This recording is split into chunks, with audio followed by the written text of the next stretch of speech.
Kominfo mencatat adanya peningkatan jumlah hoax. Media sosial X, TikTok, dan search engine Google manipulasi suara hakim Mahkamah Konstitusi akun media sosial TikTok pribadinya. Diksi-diksi dan tekanan serta nada dan intonasi yang digunakan bukanlah yang biasa digunakan oleh Surya Paloh dan Anies Baswedan.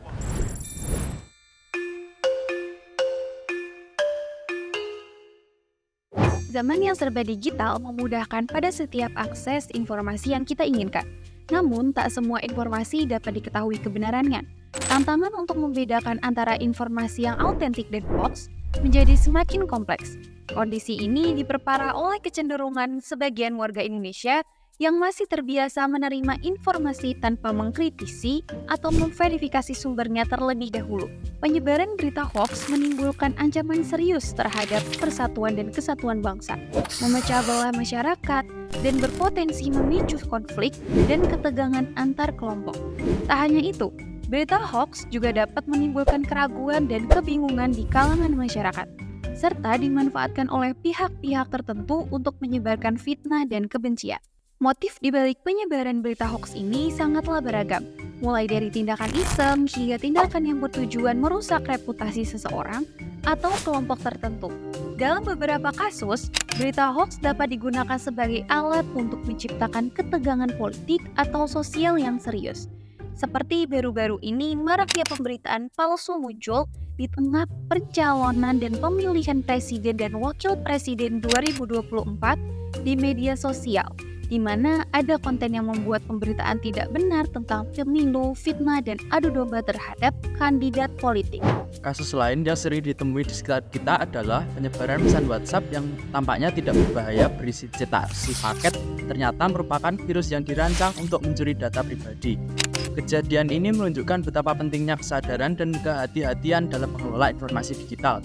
Mengingat risiko yang dapat ditimbulkan oleh berita hoax tidak hanya terbatas pada disinformasi, tetapi juga pada ancaman keamanan cyber yang dapat berdampak pada privasi dan data pribadi kita. Tren penggunaan kecerdasan buatan AI juga menjadi jalan bagi penyebaran berita palsu yang lebih canggih dan sulit untuk dikenali. Saat ini terdapat beragam aplikasi berbasis AI yang dapat menghasilkan suara yang sangat mirip dengan suara tokoh publik terkenal atau bahkan meniru wajah seseorang hingga sulit dibedakan dari aslinya. Teknologi ini juga memungkinkan kita untuk mengubah suara kita ke dalam berbagai bahasa asing.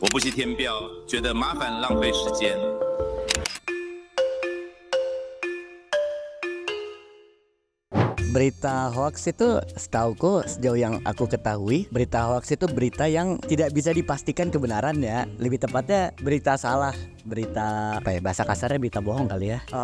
Ya sebenarnya kalau berita hoax itu kalau kita sebagai pengguna, konteksnya mungkin media sosial ya, media sosial sama media-media yang lain. Kalau kita sebagai orang yang mungkin nggak tahu apa-apa, terus membaca itu, tiba-tiba akan tergiring opininya, terus wah kita nggak tahu kalau itu hoax. Tapi kalau seenggaknya ya, kalau kita sebagai rakyat umum ya harus tetap cross check tuh loh. Kalau pendapat saya ya berita hoax itu ya menyesatkan. Bagaimana menurut Bapak dampak berita hoax terhadap masyarakat dan kehidupan sosial? Berita hoax itu menurut saya hanya berpengaruh kepada orang yang mendapatkan berita tersebut. Jadi kalau misalnya berita hoax itu disebarkan atau tersebar lewat medsos, ya yang berpengaruh pengaruhnya pada yang dapat berita tersebut. Yang kedua, yang mendapatkan, kemudian yang membaca atau melihat, kalau itu bentuknya bukan teks tapi video. Kalau dia dapat tapi nggak baca, berarti nggak berpengaruh. Kalau kemudian dia membaca atau dia melihat, tetapi dia mengetahui yang benar, berarti dia tidak terpengaruh. Atau kemudian dia membaca atau dia melihat, tapi dia tidak peduli dengan isinya itu, tidak berpengaruh juga. Gitu. Nah, yang berpengaruh adalah orang yang setuju dengan itu. Semua berita yang ada di media sosial itu tuh bisa diterima nggak sekebenarannya? Menurut pandanganku, semua berita yang sumbernya bukan dari sumber yang benar-benar bisa dipercaya, sebagai orang yang menerima secara kita tidak bisa menerima informasi-informasi itu secara mentah begitu. Kalau menurut saya pantas ya, kita tuh harusnya menyaring semua informasi yang kita dapatkan dari medsos gitu ya, terutama sumber-sumber yang kurang bisa dipercaya tuh kurang konkret gitu ya. Kecuali kalau emang berita itu memang datang dari sumber yang benar-benar kita percaya, mungkin bisa kita percaya langsung gitu ya. Kan Bapak menjelaskan bahwa Bapak tidak akan terpengaruh terhadap berita hoax tersebut. Iya. Tapi sebelum itu, apakah Bapak pernah memiliki pengalaman pribadi terkait penyebaran berita hoax?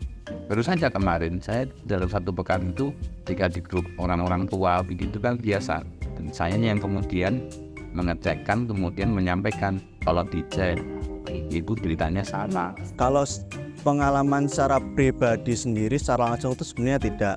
Tapi kalau sehari-hari dalam bermedia itu kan kita banyak melihat berita-berita di internet. Sekarang informasi cukup cepat. Jadi kalau kita melihat misalnya berita apa tertentu cepat keluar ini. Tapi ketika kita baca-baca komen-komennya atau kita cross check ke kanal berita lainnya, ternyata baru kelihatan apakah itu hoax atau enggak. Atau misalnya awalnya mungkin semua orang percaya itu, tapi ternyata selang beberapa hari ada konfirmasi kalau ternyata itu beritanya kurang tepat. Jadi ketika kita kalau untuk pengalaman secara langsung ya untuk jadi saya hoax tuh enggak, tapi kalau melihat berita-berita hoax banyak itu ya banyak, jadi pintar-pintar kita menyaringnya.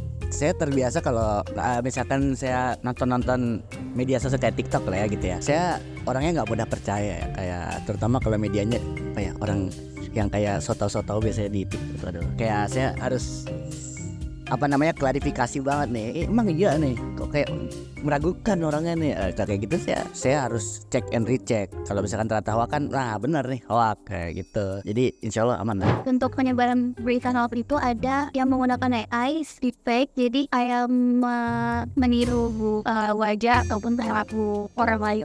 Menurut Bapak bagaimana tentang itu? Apakah mungkin itu sangat berbahaya? Kalau berbahaya pasti jelas berbahaya ya, apalagi kalau gitu ada video rekaman tertentu yang seolah-olah sumber itu ngomong suatu hal. Ya kayak misalnya saya nih ngomong kayak gini, terus kemudian kita dibuat suaranya diganti-ganti, terus kelihatan ada video. Orang kan mungkin, apalagi zaman sekarang ya, orang-orang lebih percaya kalau ada video terus ada rekaman suara, apalagi plus ada beritanya, orang percaya. Tapi ya baik lagi kalau kita sebagai pengguna media, pembaca media, pengguna media, ya mau nggak mau tetap misal ada suatu berita-berita yang kontroversial atau berita-berita yang mungkin cukup ambigu harus tetap kita cek ya, soalnya ya sangat berbahaya. Menurut saya itu kalau nggak hati-hati cukup ngeri ya. Bayangin aja tiba-tiba ada suatu berita misalnya, terus orang itu suaranya diganti, terus kelihatan sangat terpercaya, terus kita sebagai orang yang mungkin orang awam melihat itu kayak iya nih beneran ngomong nih, yaudah efeknya lah banyak yang percaya. Tapi ya sebenarnya semakin itunya berkembang, software gak berkembang untuk mengecek itu asli atau palsu sebenarnya juga cukup berkembang. Jadi kalau mungkin zaman sekarang pun pemuda-pemuda atau pengguna internet pun harus diberi pengetahuan untuk bagaimana mengecek sumber itu asli atau palsu. Nah itu perlu sih. Jadi kayak kita belajar tentang bagaimana cross check sumber data itu mungkin perlu ditingkatkan untuk menanggulangi yaitu kita termakan hoax itu. Kalau menurut saya teknologi untuk saat ini masih belum sempurna. Mungkin beberapa tahun lagi bisa sempurna. Kalau saya sederhana kok, biasanya kan kalau perempuan itu ya itu mungkin, kalau atau laki-laki juga sama ya, begitu bergeser begini kan mata itu kan kelihatan. Deepfake itu kan dia terbatas mungkin dia di mulutnya, mungkin dia maksimal di mulutnya ya. Jadi menarik ininya itu vertexnya, sudut-sudut dari wajah itu mungkin dia masih bisa halus ya. Tapi menurut saya ada saat ini sampai saat ini saya lihat beberapa itu kekurangannya memang justru yang sangat berdampak itu adalah berita. Kalau deepfake kita nggak dulu, apalagi kita kan terlalu lupa atau terbiasa lihat lihat pendel halus atau tidaknya, atau kemudian garis-garisnya gitu. Bagaimana nih ya cara kamu dalam menyikapi peristiwa penyebaran berita hoax?